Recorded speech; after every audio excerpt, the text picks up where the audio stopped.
My parents are doing everything to put me in jail after my golden brother stole and wrecked my car. I was 21 years old, just barely into adulthood, and already had a lifetime's worth of sibling rivalry with my older brother Dave. I wouldn't say that our 1-year age gap caused this strain, but the personality difference surely did. Dave seemed to embody every aspect of a classic golden child, at least in the eyes of our parents. They showered him with admiration and praise, turning a blind eye to his reckless behaviors while holding me to a stricter standard. Growing up, Dave was the kind of kid who believed everything that was mine was, by extension, his as well. Toys, clothes, personal space, it didn't matter. What was mine was always his for the taking.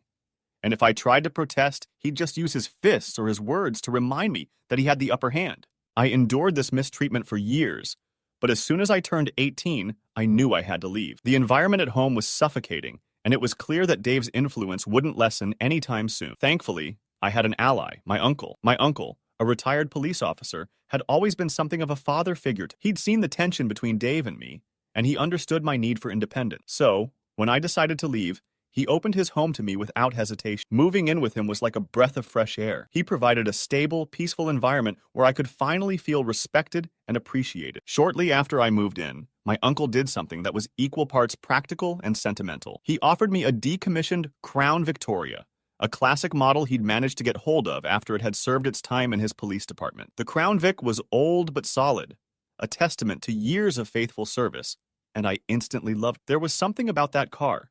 The sleek, reliable form and its connection to my uncle's career made it feel almost symbolic of my newfound freedom. I poured myself into keeping it in good condition, determined to keep it running as long as possible.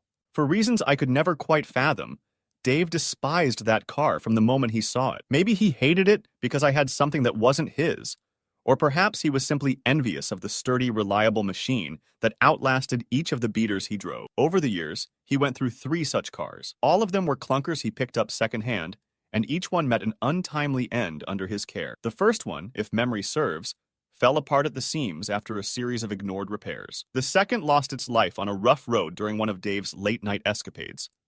The third and final car died dramatically, ending its days against a telephone pole. It was after the demise of this third car that Dave came to me with an unexpected request. "Hey, I need a car for work," he said, a pleading tone in his voice that was almost foreign to me. I knew him well enough to know that if he was asking rather than demanding, he was desperate. "Could you lend me the Crown Vic for a bit?"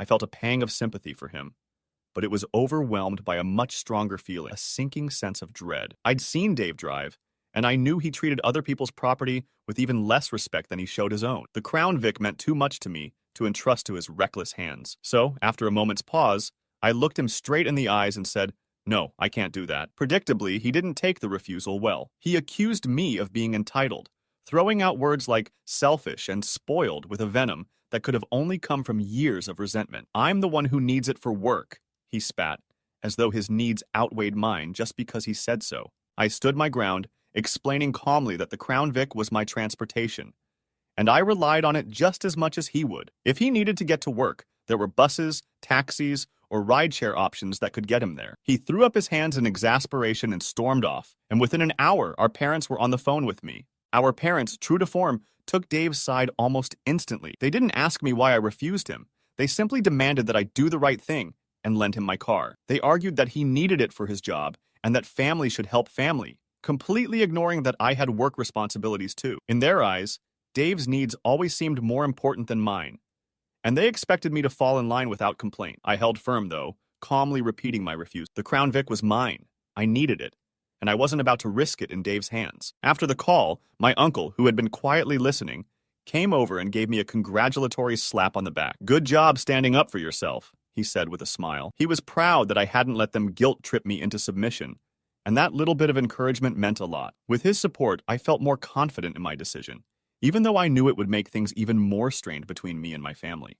Only a few days later, though, that uneasy peace was shattered. I'd just finished my shift at work and was heading out to the parking lot, looking forward to getting back home and relaxing. But as I approached the lot, my heart dropped into my stomach. My Crown Vic was gone. I looked around, certain I must have just parked it somewhere else. But after circling the lot, reality began to sink in.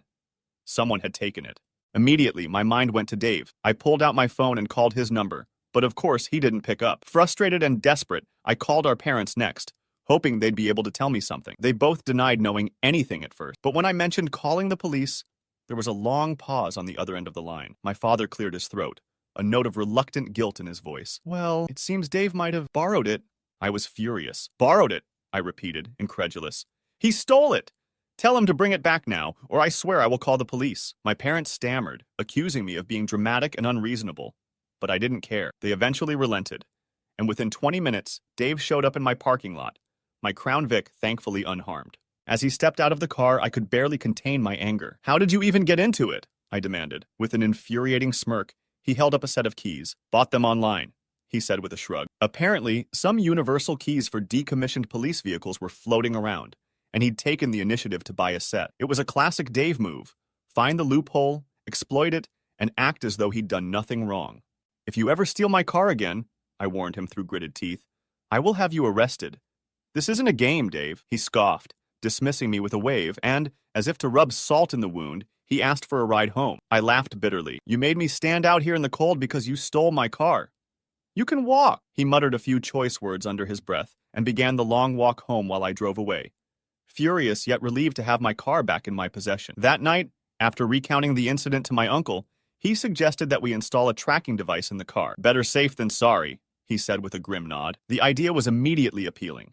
At least with a tracker, I'd be able to keep tabs on the Crown Vic if Dave ever decided to pull another stunt. A few weeks later, Christmas arrived, bringing the usual family gathering. The roads were slick with ice and the air was biting cold, but I made my way to our parents' house, knowing full well that Dave would be there. I hadn't seen him since the day he stole my car, and I was not looking forward to the inevitable tension that would hang in the air between us. During the party, I found myself glancing out the window at the Crown Vic parked along the snowy curb, as if to reassure myself it was still there. At one point, I got up to get a drink, only to return and find my spot by the window occupied. My heart sank as I craned my neck to catch a glimpse outside. The Crown Vic was gone. I knew, deep down, that Dave had taken it. He was the only one brazen enough to pull this kind of stunt again, especially on Christmas Day, in full view of the entire family. Without hesitating, I pulled out my phone and opened the tracking app. Sure enough, the little dot representing my car was a few miles away and moving steadily down a back road. Everyone around me was watching as I dialed Dave's number, fury boiling in my veins. When he picked up, I barely let him get a word in before I demanded he turn around and bring the car back immediately. True to form, he shrugged off my anger, telling me he'd be back soon, and casually mentioning that he was picking up a friend. Have you been drinking? I asked, dreading his answer. Mind your own business, he snapped, and then the line went dead. I kept an eye on the tracker as everyone at the party whispered and speculated around me. It was clear to everyone that Dave had once again taken my car without permission, and my uncle confirmed that this wasn't the first time he'd pulled a stunt like this. My parents looked uncomfortable, perhaps realizing that this time their golden child had crossed a line too far for even them to defend. As I watched the little dot on the app, it came to a halt. It didn't move for several long minutes, and a growing sense of dread crept over me. My brother kept his word, and that in itself was surprising. After years of thinking Dave would never take responsibility for anything he messed up, he actually paid up to cover the damage he'd caused to my Crown Vic. I couldn't help but feel a mix of satisfaction and astonishment watching him walk into the body shop and lay down cash for the repairs, knowing full well that it would be a huge dent in his savings, especially with the fines he'd had to pay for driving without a license. The quote wasn't outrageous, thanks to the body shop guy who understood my situation and cut me a fair deal. I told him I wasn't concerned about using original equipment manufacturer, OEM, parts. The car was old, far from pristine, and I didn't see the point in racking up the bill for parts that were only marginally better than cheaper replacements. There was more than just cosmetic damage, though. The mechanic pointed out some underlying issues that would need a bit of work. The fenders had minor dents that would require pulling out, and while they were nothing drastic, it wasn't going to be an easy job. Still, the shop assured me they'd match the paint, and soon my Crown Vic would look good as new.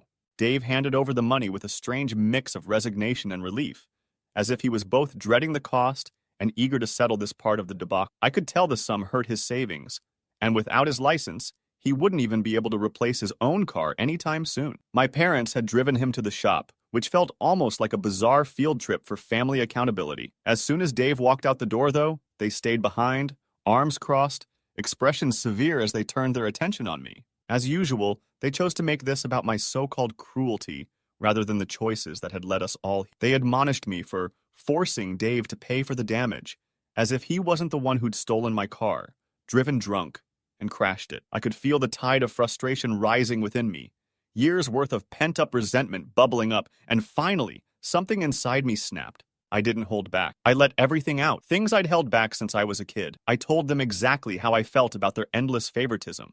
How they'd treated me like I was somehow less important than Dave.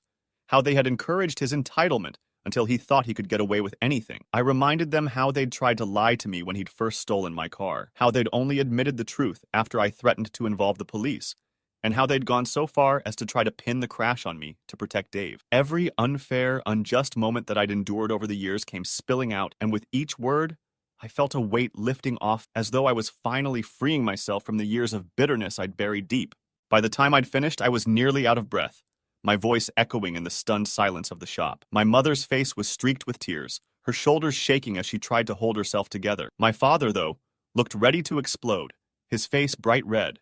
His jaw clenched so tightly, I thought he might break a tooth. For a moment, he just stood there, silent, his eyes blazing with fury as he stared me down. Then he reached for my mother's hand, muttering under his breath, and they turned to leave. But just as they were about to step outside, a stranger's voice cut through the tension. "You guys are narcissists!" the man called out, his voice filled with disdain. He was sitting near the door, just another customer in the shop who'd witnessed the whole spectacle. My father froze, his entire body going rigid, and then, as if something in him snapped too, he turned on the man. The next few moments unfolded like something out of a nightmare. My father, a tall, broad-shouldered man who knew how to throw a punch, launched himself at the stranger. Fists flew, landing with brutal precision, and the man tried to defend himself but was quickly overpowered. It was like watching a force of nature unleashed, and for a second I couldn't believe what I was seeing. My mother's frantic sobs filled the room, and I shouted for the clerk to call the cops as my father continued his onslaught. Realizing he was in deep trouble, my father suddenly bolted for the door, pushing past us and leaving without so much as a backward glance at my mother. She stood there in shock, her face pale, her shoulders shaking as she watched him go. The police arrived shortly after, following him to our home where he was picked up and taken into custody, facing assault charges that would surely stain his record. The man he'd attacked, Dan, I later learned, was in bad shape. His eye was swollen shut, his nose clearly broken, and he seemed dazed, likely suffering a concussion. The paramedics arrived, loading him into an ambulance, and I stood there, numb and horrified, as they drove him away. It felt surreal, like I was watching someone else's life fall apart. This was my family, after all, and yet it felt like I was standing on the outside, watching them spiral into chaos. Later that night, my mother called, her voice filled with guilt and regret. Between choked sobs, she blamed herself for everything that had happened, her sorrow mixed with anger at my father for losing control like that. My uncle, who'd always been the voice of reason in my life, called to check in as well. "It was about time your father faced some karma," he said, his voice steady and calm, almost as if he'd been waiting for this moment all along. Dave, meanwhile, kept his distance from the whole ordeal, too shaken by what he'd witnessed to get involved. I could sense he was struggling to comprehend everything, just as I was, and for once, he seemed as if he didn't want any part of the chaos he'd been instrumental in creating. My father spent the night in jail, and though my mother paid his bail the next morning, he didn't emerge unscathed. From what I heard, he'd gotten into a scuffle while inside and had come out with his own share of bruises, including 2 black eyes, a split lip, and even a missing tooth. My uncle, who had gone with my mother to bring him home, told me later that he looked like a different person, worn down, beaten, and subdued, a shadow of the domineering figure I'd grown up with. He didn't try to blame any of it on me, nor did he try to excuse his behavior. He just got in the car with my mother and went home, remaining silent the entire drive. In the days that followed, I began to piece together what was going to happen next. My father was facing assault charges, and the man he'd attacked, Dan, wasn't about to let it slide. Through a friend of a friend, I managed to get in contact with him, and he filled me in on his recovery. Dan was nursing a broken nose, a concussion, and had even spent a couple of days in the hospital due to his injuries. When I asked him if he planned to press charges, he didn't hesitate. "Your dad's going to pay for what he did," he said firmly, and I couldn't blame him. I told him to do what he needed to do and offered my support if he needed it. Wanting to show him that I sympathized with his situation, I got together with a few friends, and we put together a small gift basket. We pooled some money to help him get by while he was out of work, unable to afford the time off given his injury. Dan seemed touched by the gesture when we brought it over, and he thanked us, his voice thick with emotion. It was a strange and somber moment, a reminder of the unexpected ways in which lives can become entangled. In the aftermath, my father barely spoke to anyone. He spent his days planted on the living room couch, his face set in a permanent scowl, lost in whatever dark thoughts were running through his mind. He looked smaller somehow, diminished, as if his anger had finally consumed him from the inside out. My mother hadn't tried to call or text me since his release, too busy managing his volatile moods and dealing with her own regrets. Dave texted me occasionally, keeping me updated on what was happening at home. He mentioned that my mother had been crying a lot, trying to hold the family together, while my father retreated further into his anger and resentment. It was clear my father blamed me for everything, though he wouldn't say it outright. He just brooded in silence, nursing his wounded pride and unwilling to confront the mess he'd created. Oddly enough, in the chaos of it all, Dave seemed to be making genuine efforts to mend things with me. He moved out of our parents' house, finally breaking away from the coddling environment that had enabled his behavior for so long. He was living with a friend, working steadily, and though he didn't have a car, he'd managed to get by on a bike for his daily commute. His relationship with our parents was strained, as our father had begun to turn his ire onto him. It seemed that for once, Dave understood what it felt like to be on the receiving end of our father's anger, and the experience had changed. He texted me apologies from time to time, though we never discussed the detail. It felt like we were both learning to navigate a new and fragile relationship, one that was finally on even ground. Months passed, and Dan's case against my father went forward. My father initially refused to settle, stubborn as always, convinced he could somehow win in court. But the evidence against him was overwhelming. CCTV footage from the shop, witness statements, and of course, my own testimony. When a lawyer told him he had no chance of winning, he finally relented, agreeing to settle rather than go through a full trial. Part of the settlement required him to attend anger management, a condition he accepted begrudgingly. It was strange to watch him go through the motions, his anger simmering just beneath the surface, but held in check by the knowledge that any more outbursts would only land him in deeper trouble. My father's return from jail was nothing like I'd imagined. In some twisted way, I'd expected him to emerge from the experience angrier than ever, ready to blame anyone but himself for what had happened. But the reality was strikingly different. My mother had paid his bail, and when he was finally released, he looked defeated, utterly beaten down in a way that went far beyond the physical. My uncle, who had gone with my mother to bring him home, later told me what he'd seen. A man who'd gone in with fire in his eyes, now looking like he'd been drained of all that anger. My father wasn't just bruised, he was battered. My uncle described him in grim detail. Blackened eyes, dark splotches of bruises all over his face and arms, and to top it off, a missing tooth. Apparently, he'd picked a fight over the weekend while in jail and had been swarmed by other inmates who were less than forgiving. He'd come out with a haunting quietness about him, not the explosive fury we were used to, and he barely spoke to my mother the whole ride home. Since his release, he'd stayed almost entirely on the couch, avoiding conversation and shying away from anything that might stir up conflict. His usual loud presence had all but disappeared. My mother, who typically fluttered around him, coddling his every mood, now watched him from a distance, wary and worn out by her own sorrow. The atmosphere in their home must have felt like walking on glass. This wasn't the first time my father had gone silent like this, but it had never been quite like this. It was as if the layers of pride and aggression he'd spent years building up had been peeled away, leaving behind a man who seemed almost hollow. Meanwhile, I was able to reach Dan, the man my father had attacked. Through mutual acquaintances, I found out where he was staying, and I made contact, wanting to see how he was doing. The damage my father had done was worse than I'd even realized. Dan had suffered a concussion from his head hitting the wall during the assault. His nose was broken, and he was wearing a neck brace to support his strained muscles. He'd spent 2 days in the hospital, recovering from injuries inflicted in a moment of my father's reckless anger. When I asked him what he intended to do about it, Dan didn't hesitate. He was pressing charges and had already spoken with a lawyer about a potential lawsuit. There was no doubt in his mind.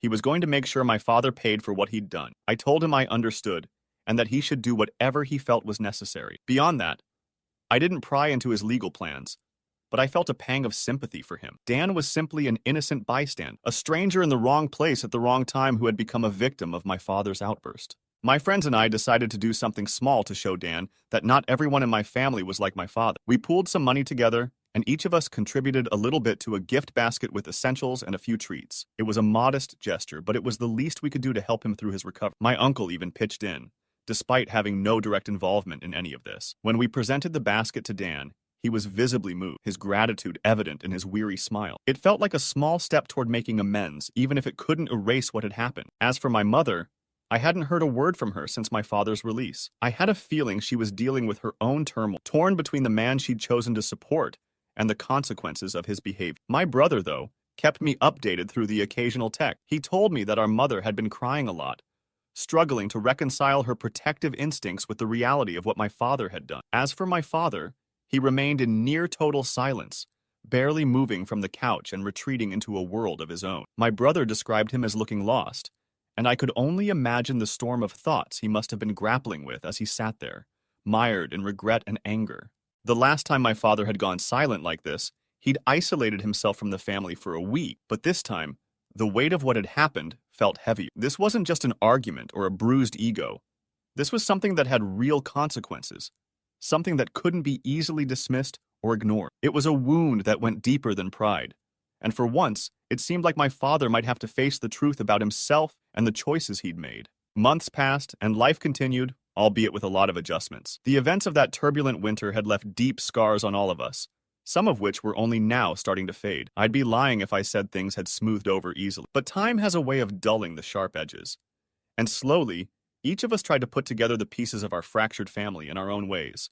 The man my father had attacked, Dan, was finally on the mend. I'd heard through mutual acquaintances that he was recovering well, and that the surgery to fix his nose had gone smoothly. Other than a faint scar and some residual stiffness, his injuries had healed. The lawsuit he'd filed against my parents, however, had turned into a legal struggle that stretched out over months. My father, always stubborn and prideful, had been adamant about fighting it, but he was up against more than he could handle. The first major shakeup came when my father's van was vandalized. One night, someone shattered several of its windows. My uncle suggested it was probably done with a BB gun, a relatively harmless but symbolic act of retaliation. No one ever found out who was responsible, but I had a hunch it was either a friend or relative of Dan's who'd decided my father deserved a small taste of his own medicine. My father replaced the windows himself, muttering darkly about punks and cowards, but offering no further comment. That incident marked the first crack in his resistance to the lawsuit. The second blow came when my father's lawyer finally leveled with him, pointing out that the evidence against him was overwhelming. There was CCTV footage,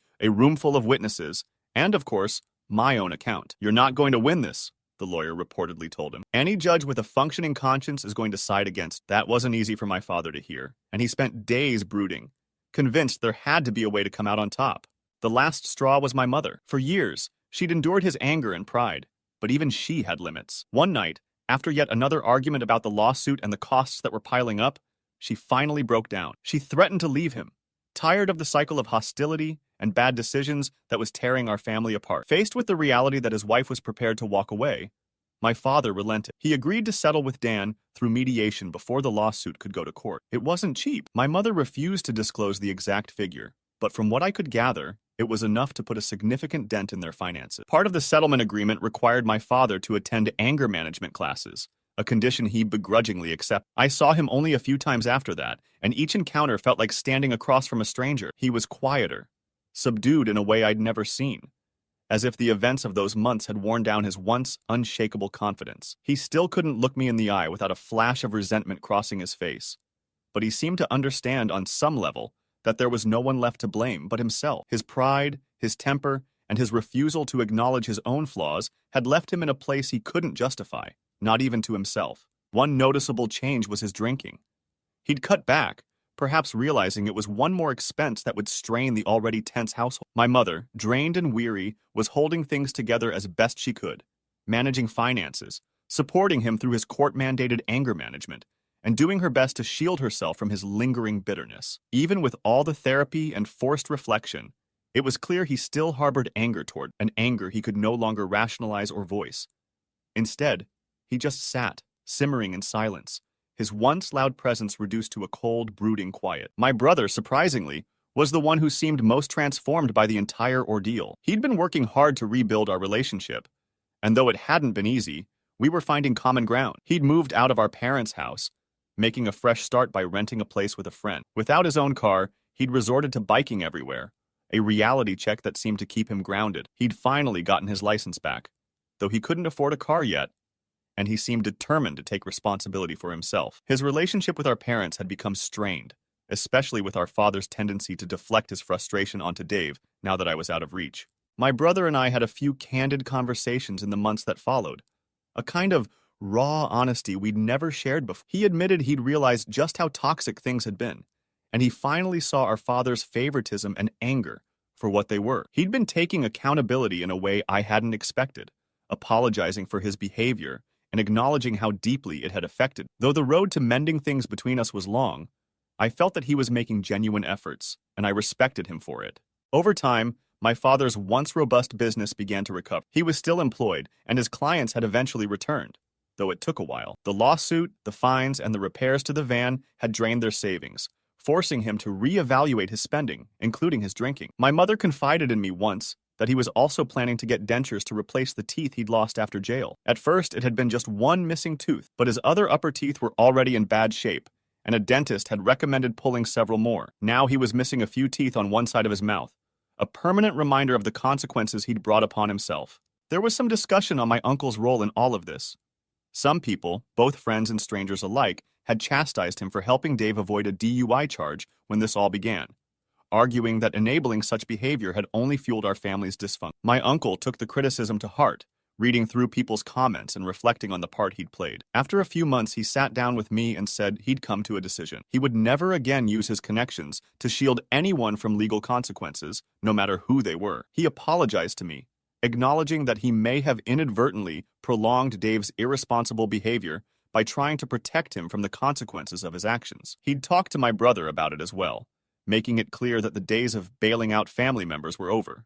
Though these months had been filled with tension, regret, and a seemingly endless cycle of arguments and reconciliations, they also brought some unexpected clarity. Our family had fractured and reshaped itself in ways I never could have anticipated. The golden child image my parents had created around Dave had finally shattered, leaving behind a young man who was determined to change and a family struggling to rebuild. Now, with some distance, I could see the bigger picture of what our family had gone. I saw my father's decline, his realization that his anger and pride had isolated him, and his slow, reluctant journey towards self-awareness, even if he would never truly make amends. I saw my mother, standing by his side, though deeply scarred by the experience and weary from years of enabling his behavior. I saw my uncle, who had once tried to protect us by bending the rules, now firmly committed to letting us stand on our own. And perhaps most surprisingly, I saw my brother, a man I once thought would never change, finally taking responsibility and making amends.